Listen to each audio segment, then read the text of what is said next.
I mean, I don't know, about the super group thing. I guess kind of. We've all individually done some pretty cool stuff, but I don't know, man. We just like literally when we got together, we just wanted to play music. You know what I mean? Because music, for Benny, obviously, the Pantera and Damage Plan and stuff, and doing it as long as he had done it, he'd saw a lot of the, the business end of it. You know what I mean? And the business really sucks a lot of fun out of anything. You get into music because you enjoy playing it. You know what I mean? That's why I did it. And there are some people out there that are just businessmen that are into it. You know what I mean? So I don't know. It's business of anything kind of brings corruption. Just in general, in anything in the world. And I think after doing Mudvayne for I can't remember how long. About 9 years, 8 years professionally at that time when we started this, or whatever.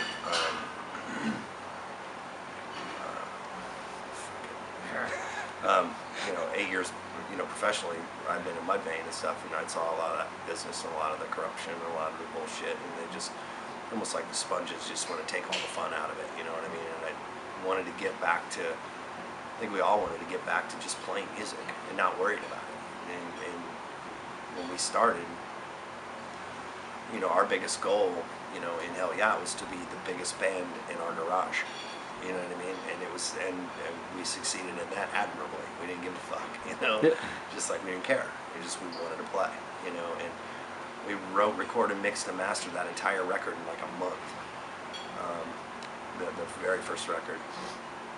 And from there, I was going back and forth with Mudvayne, and Greg and I would go back to Mudvayne and do something. We'd go back to Hellyeah, and finally we just like, fuck it, let's just do this. It was fun, it was cool, and stuff. And we still love the guys at Mudvayne. I mean, don't get me wrong, we don't have any bad blood, or there's no animosity or anything like that. It's just like, this is just kind of where we feel like we need to be, and we're just trying to like really give this, everything we have. But it's been awesome.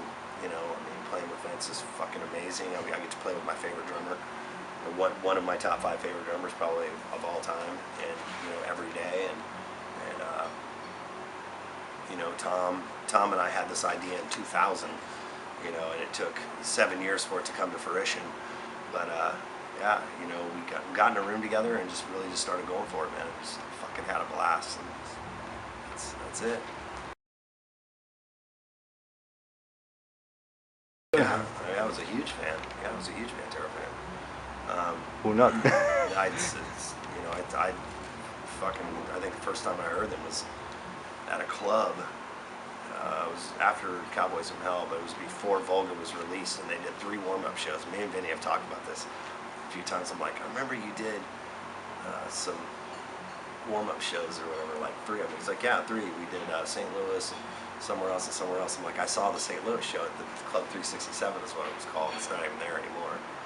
He's like, yeah, I remember that show. I'm like, it's so fucking crazy that you remember it. Like, I was there, like, full tilt fucking fan, And that was what was weird about doing this band anyways, because I never knew Vinny. Like, all the times that I toured with Mudvayne, and like I said, 8 years professionally at that time, I pretty much met everyone, you know what I mean? And I met him for one time. I met him one time for maybe 2 minutes at his strip club, and he was wasted. And he was like going out to the limo, and me and Morgan from Seven Dust, Morgan grabbed him and like kind of walked him back in or whatever. I just remember walking in and going, "That's a pretty cool place you got here." And he's like, "Yeah, it don't suck, does it?" or whatever. And just like, but that was the only time I'd ever met him. And then we fucking got on airplanes and flew to Texas and started doing a. You need to put a fucking sign on that door or something, dude. Flew to Texas and like met him, really met him the first time. It's like, you fucking gotta be kidding me. So like really the first time I ever met this guy properly, we started recording a record together, which is really weird, So yeah, it was a little overwhelming at first, but dude, I think that that's one of the things that I love about Vince and Tom and Greg and everybody. It's like everybody's so laid back. We're all just laid back people. We're super approachable. We don't act like we're fucking better than anybody. We're just dudes with a really cool job. That's always the way that I've looked at myself. I don't put myself on a pedestal above anybody, ever. You know what I mean? I think you're missing the fucking point if you do that. You know what I mean? There's so many people that already do that. They just think because they're a fucking musician that they're just better. But he's really humble. He's a really down-to-earth person, and it was fucking awesome. So it made it really, really comfortable to sit in a room and just let yourself go, because you have to be vulnerable when you're writing songs. Yeah. And to be vulnerable with somebody you don't really know, you know, it's a little edgy, a little weird. We're really organic the way that we write. I mean, like, you know, Tom or Greg might have a riff or something, or an idea of a riff in the back of their head, and they'll just start jamming it, and then fucking everybody just kind of jumps on it, you know, and we just go, you know, and you know, we work it out, and like, you know, not everything's fucking, oh my god, you know, like, you know, there's like, I don't like that, or let's try something else, you know, sometimes things get shot down, sometimes we, you know, they just need to be reworked, you know what I mean, but you embrace it, ultimately, you just try to embrace it. And if it comes close to you and you feel good about it, you go with it. If not, then you just fucking, how hard is it? How hard is it to start over? Fucking 2 seconds, you got a new riff, you know, you just work something else and it might be going in a different direction. You know, so that's good. We're really organic about the way that we write, and I love that about us. I mean, it's such a fucking cool way to write. You know, not letting, you know, kind of let the song write you kind of thing, you know what I mean? Like let the song write itself. You know what I mean? And you're just kind of like steering it where you want it to go, you know? Where you can do that's really organic. Yeah, there's definitely a difference, for sure. I mean, Mudvayne is just so, you know, math. We're like fucking, you know, it's like we're like pretty simple math in Hellyeah. We have our moments, you know what I mean? Don't get me wrong, but Mudvayne is like fucking trigonometry. You know, it's like fucking crazy time signatures and just things moving from super, super fast to really mellow and slow, and you know, 3/4 to 5/4 and fucking 11/8 and all these weird ass time signatures, and they just go bam, bam, bam, bam. You know what I mean? Like, I mean, I don't even know we knew what the fuck we were doing at Mudvayne when we started writing. We just crammed a bunch of parts together and called it a song. Okay. You know, as more Mudvayne went, we actually became better songwriters. Like, we understood a song a little bit better. But yeah, it's definitely different. I mean, it's like there's heads and tails. That's Mudvayne and Hellyeah. I mean, there are definitely heads and tails.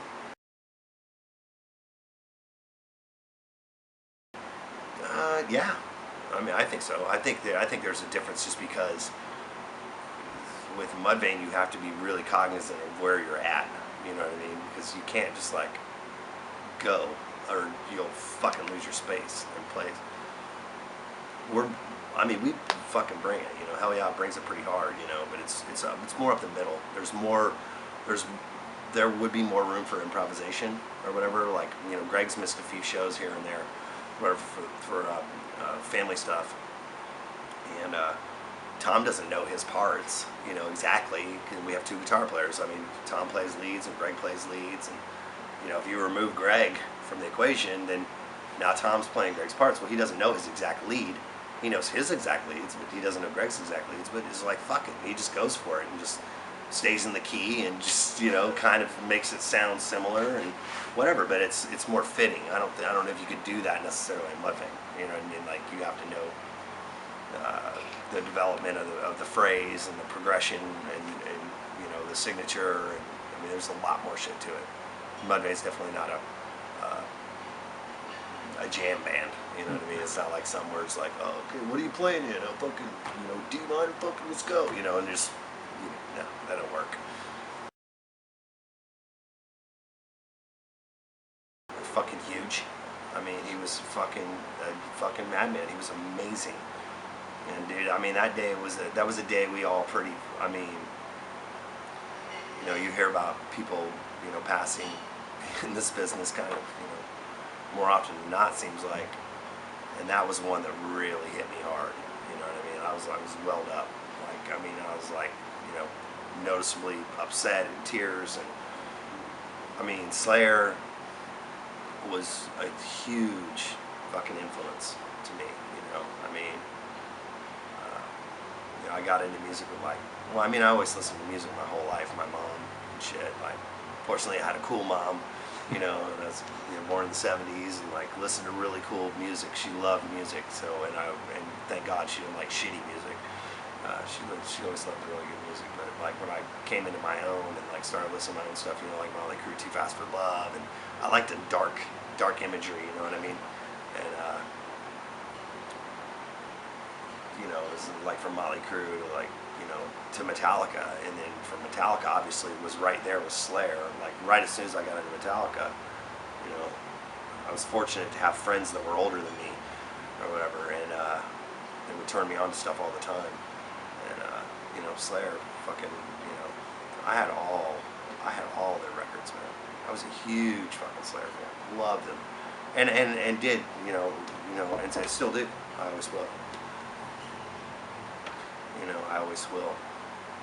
And a huge part of a big part of metal, you know, passed with him, for sure. You know, and you know, I hope that younger people or whatever, they get into Slayer and they get into their early records and stuff like that, and records that, you know, he was part of, really understand that.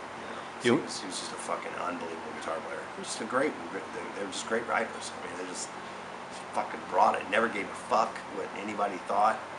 They did exactly what they wanted to do, and I love that attitude. You know what I mean? I see bands all the time now that just want to sound like this other person or that person. You know what I mean? It's not fucking art if you're not doing what you need to do, and you know, putting it out there. They did exactly that, and I think that that's something that I've always tried to fucking hold myself to. You know, it's just doing what I needed to do, and you know, not fuck everybody. I don't want you to say that. You know what I mean? But music has to be for yourself first, and if it's going to be for you first, you have to allow that music to be an extension of yourself. You know what I mean? If you're not writing for that reason, then you're missing the fucking point of what it is, because it truly is art. You know? Yes. It's a matter of how people perceive it and recognize it. Yeah, we're going to do that. Like, we go play, I think we do 13 shows over here, finally. God damn it, thank God we finally got over here. And then we're gonna go back to the States. We go right back into the States into it's called Gigantor, which is basically Megadeth, another phenomenal band, you know, that I loved, you know, from that era. You know, talking about Metallica and Slayer. And Megadeth I was a huge fan of those records and stuff. So we're gonna go do that or whatever. And as soon as we're done with that, I think we're just going to break off and start writing. So hopefully by the first of next year, the first of 2014, we'll have a new record in the can. Whether it's out then or not, probably be out like more like April or May. But yeah,